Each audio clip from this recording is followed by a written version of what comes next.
আমাদের দেশের অনেকের দাবি হচ্ছে যে ভারত কেন শেখ হাসিনাকে বের করে দেয় না, তাড়িয়ে দেয় না। আমি ভারতীয় নাগরিকদেরকে বলবো, আপনারা শেখ হাসিনাকে তাড়ানোর পাশাপাশি সাথে মোদীকেও একটু ভারত থেকে তাড়ায় দেন।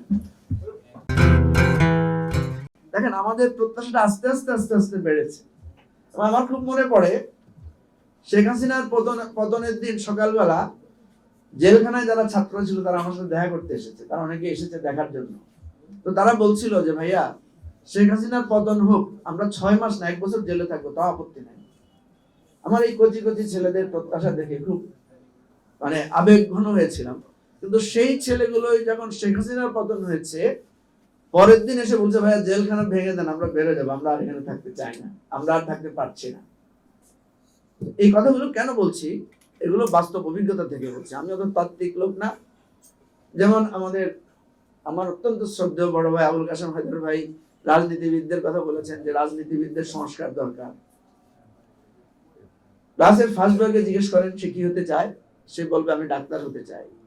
সেকেন্ড বয়কে জিজ্ঞেস করেন সে বলবে ইঞ্জিনিয়ার হতে চায়। থার্ড বয়কে জিজ্ঞেস করেন সে হয়তো আবু আলম শহীদ খানের মতো সচিব হতে চায় বা আমাদের আসাদ ভাইয়ের মতো ট্যাক্স কমিশনার হতে চায়। ব্যাক বেঞ্চার যার কোনো পথ নাই, তাকে যদি আপনি রাজনীতি করতে ছেড়ে দেন আর বলেন যে রাজনীতিবিদরা কেন ভালো হয় না, আমি তো সামনাসামনি বলছি। আবুল কাশেম হায়দারকে আমি বহুবার রাজনৈতিক অনুষ্ঠানে দাওয়াত দিয়েছি, উনি বলেছে আমি আর রাজনীতি করবো না। আপনি রাজনীতি করবেন না, আপনারা সবাই ডাক্তার ইঞ্জিনিয়ার হবেন, আর রাজনীতিবিদদেরকে বলেন রাজনীতি কেন ভালো হয় না।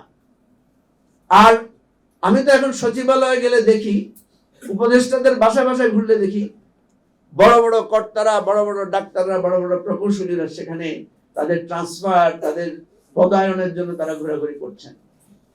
সুতরাং সংস্কার আর বিপ্লব এই দুটো জিনিসের বাস্তবতা বুঝলেই তারপরে আমরা পরিবর্তন আশা করবো। না হলে ইয়াহিয়া খানের জায়গায় বা আইয়ুব খানের জায়গায় শেখ মুজিব বসে যাবে, তেমন কোনো পরিবর্তন পাবেন না।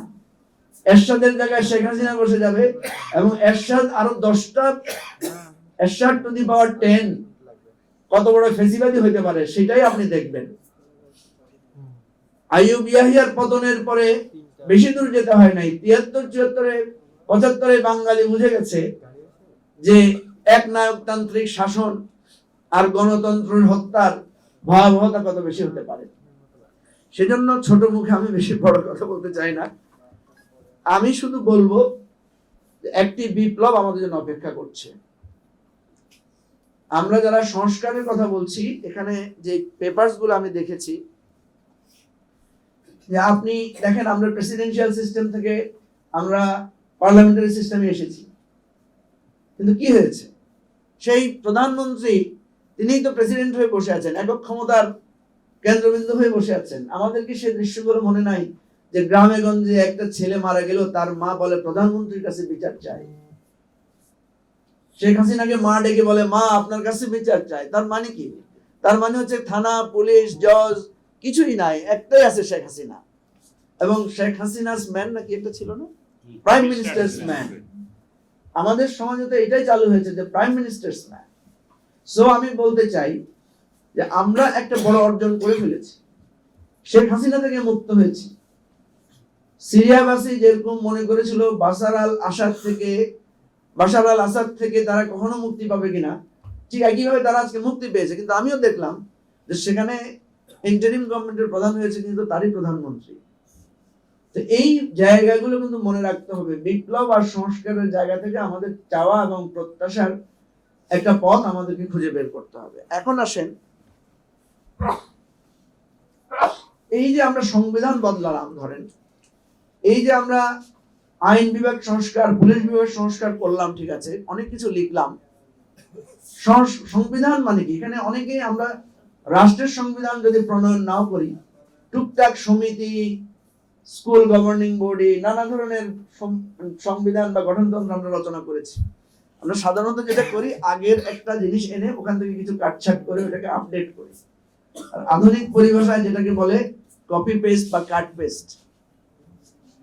আমি দেখেছি যে আমরা যত সংস্কারের কথা বলছি, আমরা এই ধরনের পরিবর্তনের কথা বলছি, কিন্তু আমরা কি কেউ জানি যে রাতের বেলায় ভোট নেওয়া কোন সংবিধানে লেখা আছে? ব্যালট বক্স ছিনতাই করা কোন সংবিধানে আছে? একজন বিচারপতি, প্রধান বিচারপতি সুরেন্দ্র কুমার সিনহাকে তার বাসভবনে লাঠি গুতা মেরে তাকে এয়ারপোর্ট দিয়ে বিদেশে পালায় যেতে বাধ্য করা কোন আইনে, কোন বিধানে আছে? সুতরাং আপনি কাগজে যাই লেখেন। একটা গল্পের কথা মনে পড়ে, আমাদের এক বিদেশি অধ্যাপক মুসলমান, উনি তার এক সহকর্মী যিনি খ্রিস্টান, তাকে একটা কোরআন শরীফ গিফট করেছেন। তো বলছে, এই তুমি তো খুব রিজনেবল, তুমি তো খুব রেশনাল, তুমি এটা পড়ো। তো মহিলা ওটা পড়ছেন।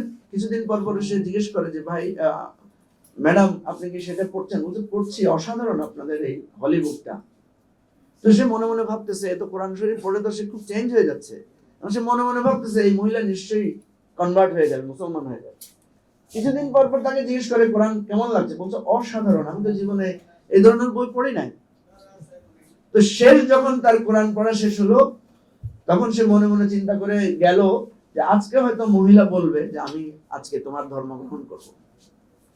তো সে অনেক দোয়া দরুদ পড়ে মহিলার সাথে দেখা করতে গেল। বললো, তোমার কি কোরআন শরীফ পড়া শেষ হয়েছে? বলছে, হ্যাঁ শেষ। কোরআন শরীফটা বের করে তার হাতে দিয়ে বললো, সেকেন্ড বুকটা আমাকে দাও। তো সে চিন্তা করলো, আমাদের তো একটাই হলি বুক, সেকেন্ড বুক তো কিছু নাই। তো বললো, আমাদের তো একটাই হলি বুক, সেকেন্ড বুক বলে কিছু নাই। বলছে, না, এটা তো তোমরা পাঠ করো, কিন্তু যেটা তোমরা অনুসরণ করো সেটা আমাকে দাও, কারণ এটার সাথে তো তোমাদের লাইফস্টাইলের আমি কোনো মিল দেখি না। সুতরাং যেইটা অনুসরণ করে তোমরা চলো, ওই প্র্যাকটিক্যাল গাইড বুকটা আমি দেখতে চাই। ওই ভদ্রলোক খুব এতক্ষণ আশাবাদী ছিলেন, উনি খুব হতাশ হলেন। তা আসলে আমাদের দেশটা যেই প্র্যাকটিক্যাল নর্মস দিয়ে চলে, সেই পরিবর্তনটা কিভাবে হবে? আপনি এখানে প্রেসিডেন্ট, প্রধানমন্ত্রীর ক্ষমতার ভারসাম্য আনলেন, পার্লামেন্টকে 5 বছর জায়গায় 4 বছরে আনলেন, কিন্তু এটাও মনে রাখতে হবে আমাদের 12টা নির্বাচনের মধ্যে 4টা নির্বাচন হয়েছে কেয়ারটেকার সরকারের অধীনে, এই সংবিধানের অধীনে, এই নির্বাচনের ব্যবস্থার অধীনে। এবং আমাদের কাছে এখন পর্যন্ত গর্ব করার মতো অপেক্ষাকৃতভাবে কল্যাণকর উন্নত মানের ইলেকশন ওই 4টাই হয়েছে। সেখানের মধ্যে আপনি গ্রেডিং করতে পারেন। তার মানে হচ্ছে, ওই যে কে যেন বলেছিলেন, আমাদের মনে হয় সরোয়ার ভাই, যে কনস্টিটিউশন ছাড়াও রাষ্ট্র চলতে পারে। এখন আমাদের এই যে পরিবর্তন হচ্ছে না, আইয়ুব ইয়াহিয়ার চরিত্র শেখ মুজিবের মধ্যে ট্রান্সফার হয়ে যাচ্ছে, এরশাদের চরিত্র শেখ হাসিনাকে ট্রান্সফার হয়ে যাচ্ছে, এবং নির্ঘাত ধরে রাখেন শেখ হাসিনার চরিত্র কালকে আমরা যে কেউ বসলে আমাদের মধ্যে ট্রান্সফার হবে না, তার কোনো মানে নিশ্চয়তা নাই। নিশ্চয়তার জন্য একটা বিপ্লব লাগবে।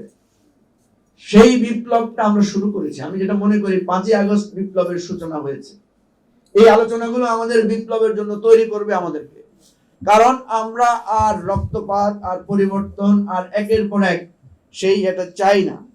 সুতরাং প্রিয় ভাই ও বন্ধুগণ, আমাদেরকে কয়েকটা জিনিস আমি বলতে চাই। যে রাজনৈতিক বন্দোবস্ত, যেটা আমরা বলছি যে পরিবর্তন, রাজনৈতিক বন্দোবস্ত তৈরি করতে চাই, আমাদেরকে অ্যাকচুয়ালি এই এক্সিস্টিং সবকিছুকে ফেলে দিতে হবে, নতুন করে জন্ম নিতে হবে, নতুন করে তৈরি হতে হবে।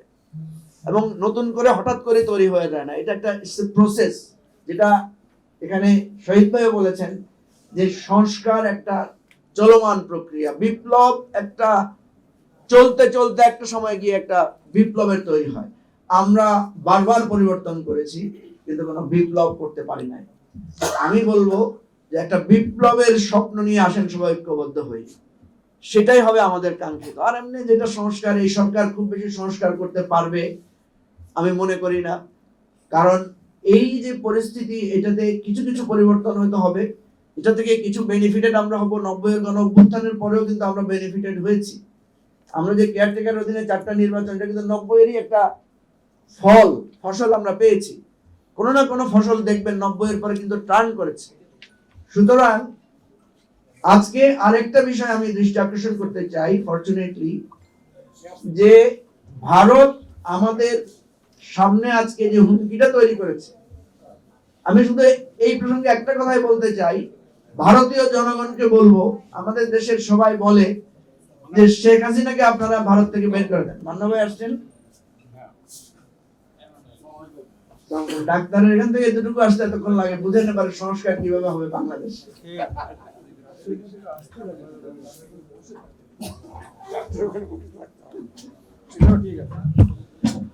আমি আমার কথাটা সংশোধন করে নিচ্ছি। আগে বলেছিলাম ডাক্তাররা রাজনীতিবিদদের কাছে বসে থাকে, এখন আজকে দেখলাম যে রাজনীতিবিদ ডাক্তারের কাছে গিয়ে বসেছিল, সুতরাং ভাইস ভার্সা আছে।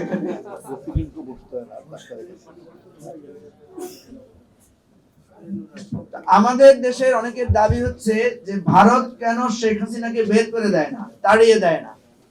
আমি ভারতীয় নাগরিকদেরকে বলবো, আপনারা শেখ হাসিনাকে তাড়ানোর পাশাপাশি সাথে মোদিকেও একটু ভারত থেকে তাড়ায় দেন।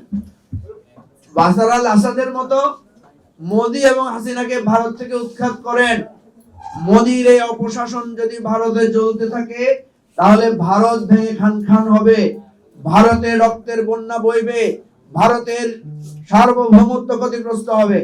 আমরা শুধু বাংলাদেশের পয়েন্ট অফ ভিউ থেকে বলছি না, ভারতের মতো একটা গণতান্ত্রিক বৃহৎ রাষ্ট্রের তার অস্তিত্বের স্বার্থে বলছি যে আপনারা মোদির এই অপশাসন, দুঃশাসন এবং হিংস্র শাসন থেকে আপনারা বাংলাদেশ, ভারত এই উপমহাদেশকে আপনারা রক্ষা করেন। সবাইকে ধন্যবাদ। আসসালামু আলাইকুম।